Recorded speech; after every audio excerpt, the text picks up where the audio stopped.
नमस्कार. नमस्कार. आपलं नाव आणि पत्ता सांगा. आपलं नाव गोविंद विठ्ठल पाजे, राहणार पादरवाडी, तालुका जुन्नर, जिल्हा पुणे. तुम्ही इथं आंदोलनात कशासाठी बसल्यात?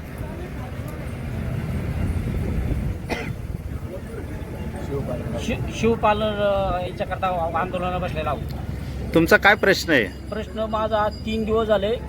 रात्रीचे पहाटला 3 मुरमाच्या हायवा करून पुतण्यानं रस्ता बंद केलेला आहे. तुमच्या सख्या पुतण्याने तुमचा रस्ता बंद केलेला आहे. बंद केलेला आहे. त्याच्यावर तुम्ही तहसीलदार वगैरे कोणाला सांगितलंय? तलाठी, मंडलाधिकारी? मी पहाटे 2:30 वाजता पोलीस स्टेशनला गेलो होतो. तिथं 3 महिला प्रशिक्षण होत्या. त्या म्हणल्या बाकीचे पोलीस याला गस्तीला गेले, तुम्ही सकाळी या. सकाळी मी रात्रीचा परत घरी गेलो होतो. परत दुसरा एक हायवा खाली झाला. त्याच्यानंतर 15-20 मिनिटांनी तिसरा हायवा खाली झाला. काल सकाळी मी पोलीस स्टेशनला परत गेलो. परवा त्यांनी मला सांगितलं आमच्याकडं तुझं काही नाही, तहसीलदार तलाठी भाऊसाहेबांका जा. तलाठी भाऊसाहेबांकडे गेल्यावर त्यांनी आम्हाला घेऊन आमच्या घरी गेले आणि ते मुरमाचे हायवा बघितले, फोटो बिटो काढले आणि परत ऑफिसला आले. म्हणले मी तुला पंचनाम्याची परत देतो आणि तू 15-20 मिनिटात ये. मी फाट्यावर गेलो आणि तहसीलदार साहेबांना अर्ज करून आणला आणि म्हणलं साहेब पुढं, भाऊसाहेबांना म्हणलं पुढं सही करायची. तर ते म्हणले अजून पंचनामा झाला नाही.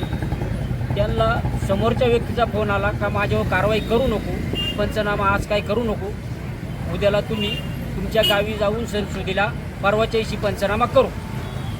तलाठी भाऊसाहेबांचं नाव काय? तर मला सांगता येणार.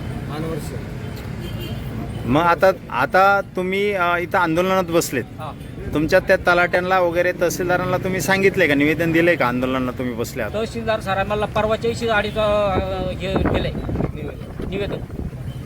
मग त्यांनी तहसीलदार साहेब किंवा महसूलच्या खात्यातले कोणी साहेब लोकांनी तुमच्याशी संपर्क केला का? संपर्क अजून कोणीही केलेला नाही. तुमची शेवटची भूमिका काय राहणार आता? माझी शेवटची भूमिका आहे, माझा रस्ता खुला करून द्यावा. 20 फूट रुंदीचा रस्ता मला शासनाने निवडून दिलेला आहे.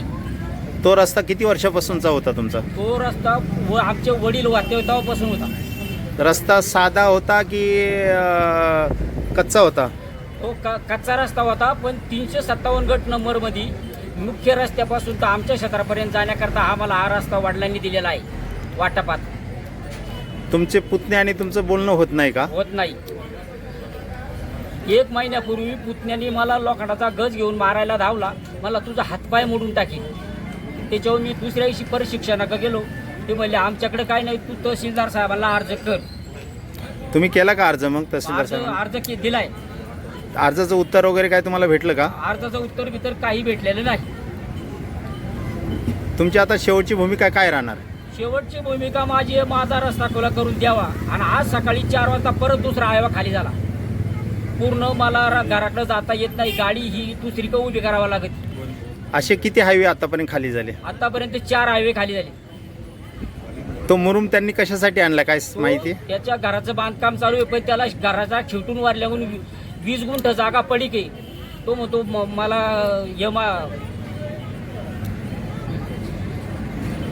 नजर चुकीने खाली झालं होतं रस्त्यात हायवे. 3 हायवे नजर चुकीने तिथे खाली झाले. नजर चुकीने आणि क्षेत्रातून 20 फूट रुंदीचा रस्ता दिलेला आहे. हा, खरेदी करताना खरेदी करतात तशी माहिती आहे, लिहून दिलेली आहे, रस्ता दिलेला आहे म्हणून. तलाठी भाऊसाहेब काय म्हणले तुम्हाला आता? तलाठी भाऊसाहेब मला म्हणले मी तिकडून माझ्या गावीवरून येईल आणि मग पंचनाम्यावर सही करायला. सकाळी मला फोनवर बोलले.